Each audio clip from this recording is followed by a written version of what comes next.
शुक्रिया मुनीबा।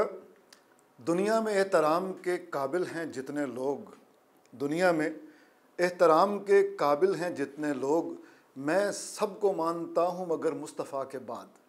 ये खूबसूरत शेर है कतील शफ़ाई का। ये याद क्यों आया, बल्कि मुझे एक और फ़ारसी का बड़ा अच्छा शेर याद आया कि हुस्न यूसुफ़ दमे ईसा यद बैज़ादारी, आँच खूबा हमादारंद तू तन्हादारी। कि जितना दुनिया में हुस्न और काबिलियत है, हुस्न खूबी के रंग व खुशबू के तुमसे थे जितने इस्तारे थे। तो ये अशार इसलिए याद आ रहे हैं कि आज मेरे पास एक बड़ी खूबसूरत किताब है और वो है द लीडर मोहम्मद सल्लल्लाहु अलैहि वसल्लम। इसको बुक होम ने शाया किया है और हमीदुल्लाह हमीदी साहब ने इस किताब को लिखा है। इसमें रसूलुल्लाह सल्लल्लाहु अलैहि वसल्लम की जो आपकी सीरत मुबारका है उसके कई पहलू हैं, हर पहलू पे बात की है, लेकिन ख़ास तौर पे उन्होंने फोकस किया है आपकी जो कायदाना सलाहियतें हैं उस पर, आपकी लीडरशिप की क्वालिटीज़ पर। ये क्यों किया है, सारी किताब पढ़ने के बाद आपको अंदाज़ा हो जाएगा। ख़ास तौर पे जब आखिरी बाब में आप पहुँचेंगे, ग़लबा इस्लाम उसका बाब है, तो अंदाज़ा हो जाएगा कि मुसन्नफ़ का मसला क्या है, what is the problem of the author, what made him right. वो ये है कि वो ये चाहते हैं कि जिस तरह मुसलमान माजी में हुक्मरान थे, ताकत, मुआशरत, सियासत, इल्म, हर चीज़ में रहनुमा थे, दोबारा वो वाला वक्त आए। ये वही मसला है जो इकबाल का था और हज़रत अल्लामा इकबाल ने और तरीके से इस मामले को हल करने के लिए कुछ तजावीज़ पेश की। हर दर्द दिल रखने वाला मुसलमान और इश्क रखने वाला मुसलमान इस नहज पे सोचता है और अपने अपने तजावीज़ फ़राहम करता है, पेश करता है। तो हमीदुल्लाह साहब ने भी कुछ तजावीज़ दी हैं और उसमें जो रसूलुल्लाह सल्लल्लाहु अलैहि वसल्लम की ज़िंदगी का जो सबसे नुमायाँ पहलू जो इनके ख़्याल में इस किताब का मौजू होना चाहिए था, वो उनकी क़यादत है, जिसकी वजह से उन्होंने कई अबवाब सिर्फ़ हुज़ूर सल्लल्लाहु अलैहि वसल्लम की लीडरशिप पे उसको डेडिकेट कर दिए हैं।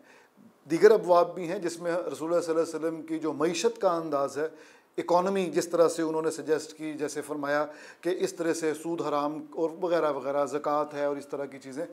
इलावा अज़ीम उन्होंने जिस अंदाज से मुमलिकत को चलाया, फिर आन जनाब सल्लल्लाहु अलैहि वसल्लम जिस तरह इंसानों की नफ्सियात को समझते थे, फिर ग़ुलामी के ख़िलाफ़ थे।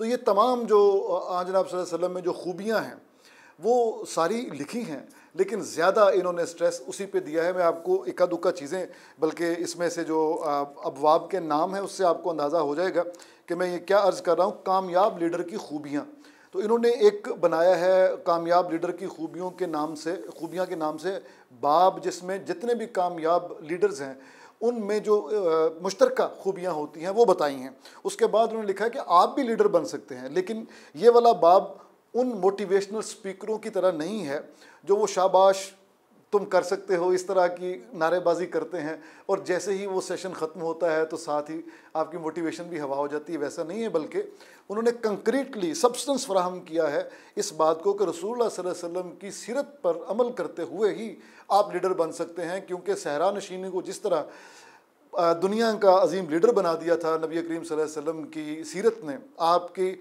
यानी कुरान की तालीमात और सुन्नत का इत्तबा, आप सल्लल्लाहु अलैहि वसल्लम का इत्तबा, यही दो चीज़ें हैं जो आपको लीडर बनाती हैं। तीसरी चीज़ उन्होंने कहा लाइफ चेंजिंग कोट्स। इसमें पूरी दुनिया के बड़े बड़े मुफक्कर और फ़लसफ़ी हैं, उन्होंने ज़िंदगी को तब्दील करने के लिए जो अक़वाल हैं, अक़वाल ज़र्री, उसका एक चैप्टर बना दिया है, अंग्रेज़ी ज़ुबान में है। ये एक और अंग्रेज़ी ज़ुबान का इसमें मौजूद है, the major attributes of leadership. ये सारा अंग्रेज़ी ज़ुबान में लिखा है। इसका मतलब है कि हमीदुल्लाह साहब ने अंग्रेज़ी ज़ुबान में भी इसमें कलम जो है उनका जो मतलब अस पे कलम वो दौड़ता है। नौशेरवां की नसीहतें, मकसद हयात और ग़लबा इस्लाम, जैसे मैंने आपको अर्ज़ किया, ये बड़ी शानदार किताब मुझे इसलिए लिहाज से लगी कि जो दर्द इकबाल के यहाँ पाया जाता था वही दर्द इनके यहाँ है। इश्क़ रसूल सल्लल्लाहु अलैहि वसल्लम में डूबी हुई ये किताब है। कहीं कहीं हमें महसूस होता है कि शायद एक दफ़ा दोबारा इसको प्रूफ रीडिंग की नीयत से देख लेना चाहिए था, लेकिन इनकी मोहब्बत आपको पता चलेगी कि जहाँ कहीं भी आन जनाब सल्लल्लाहु अलैहि वसल्लम का नाम नामी आता है, उसके साथ जो वालहाना अंदाज में दीगर अलकाबात जो उन्होंने लिखे हैं उसके बग़ैर उनका ज़िक्र नहीं किया, तो ये बड़ी बात है। इनके जो इन्होंने जो एड्रेस लिखा हुआ है उससे ये मालूम होता है कि ये कतर में मुकीम हैं आजकल और वहाँ बैठ के मुसलमानों की हालत ज़ार पे दुख करते हैं। आज के नौजवानों के हवाले से उन्होंने कहा कि आप सोशल मीडिया के दौर में वो अपनी मिलत पर क़यास अक़वाम मग़रिब से न कर, ख़ास है तरकीब में कौम रसूल हाशमी। तो ये उन्होंने कहा कि ये हमारी जो जनरेशन है ये बाहर की कौमों से मुतासर होती है और उसका इत्तबा करने की कोशिश करती है, ये तो कोई बात ना हुई। जहाँ बजा आपको नज़र आएगा कि इकबाल के अशार कोट किए गए हैं और आपको पता चलेगा कि आखिर पे कि इस किताब को पढ़ने के बाद अगर हम हमीदुल्लाह हमीदी साहब के बारे में ये कहें कि तू भी है उसी काफ़िलाए शौक़ में इकबाल जिस काफ़िलाए शौक़ का सालार है रूमी, तो ये गलत नहीं होगा। बस ये कि अंदाज़ मुख्तलिफ है, कहीं कहीं ख़तीबाना अंदाज़ है, तकरीर वाला अंदाज़ है, तहरीर का अंदाज़ ज़रा कुछ और होता है, लेकिन बहरहाल ये बड़ी ही काबिल कदर किताब है।